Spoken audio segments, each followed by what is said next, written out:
এইমাত্র একটা অ্যাক্সিডেন্ট হয়েছে আরামবাগ লিংক রোড রেমন্ডসের সামনে। এইমাত্র একটা অ্যাক্সিডেন্ট হয়েছে আরামবাগ লিংক রোডের সামনে। এই যে সাইকেলটা পড়ে আছে, দুটো ব্যাগ, ভদ্রলোক মনে হচ্ছে বেঁচে নেই, আমি স্পটে থাকিনি, এইমাত্র এলাম। বাইকের ধাক্কায় সাইকেল আরোহীর মৃত্যু, ভয়াবহ পথ দুর্ঘটনা আরামবাগে। মঙ্গলবার সকালে ঘটনাটি ঘটেছে আরামবাগ লিংক রোড সংলগ্ন এলাকায়। জানা গেছে মৃত ব্যক্তির নাম হীরা বৈঠা, বাড়ি আরামবাগের চাষিপাড়া এলাকায়, বয়স আনুমানিক 60 বছর। মঙ্গলবার সকালে সাইকেল নিয়ে যাওয়ার সময় বাইকের ধাক্কায় তিনি গুরুতর জখম হন। স্থানীয় বাসিন্দারা তাকে উদ্ধার করে আরামবাগ মেডিকেল কলেজ হাসপাতালে চিকিৎসার জন্য ভর্তি করলে কর্তব্যরত চিকিৎসক তাকে মৃত বলে ঘোষণা করেন। ঘটনায় বাইক আরোহী জখম হয়েছে। আরামবাগ থানার পুলিশ গাড়িটি আটক করেছে। ঘটনা তদন্তে পুলিশ।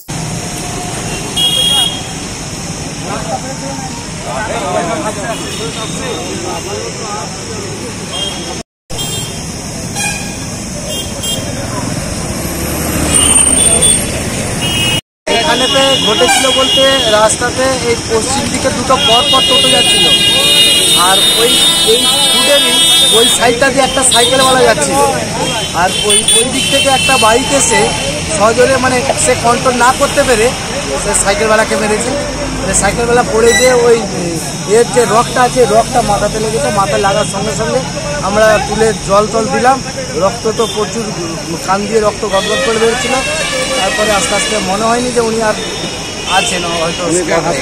কজন আহত হয়েছে? হ্যাঁ, কজন আহত হয়েছে?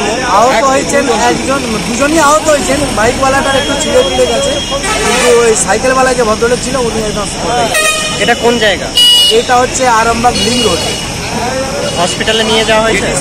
হ্যাঁ, গেটি স্ট্যান্ডের সামনে আমরা একটা টোটোতে ভদ্রলোককে তুলে দিলাম হসপিটালে নিয়ে যাওয়ার জন্য। পুলিশ এসেছে? হ্যাঁ, পুলিশ এসেছে। পুলিশ এসে বাইকওয়ালা ছিল, ওনাকে তো নিয়ে গেছে নাকি জানিনি, তবে পুলিশ এসেছিল, বাইকটা নিয়ে গেল। আপনার নাম? আমার নাম শফিকুল ইসলাম।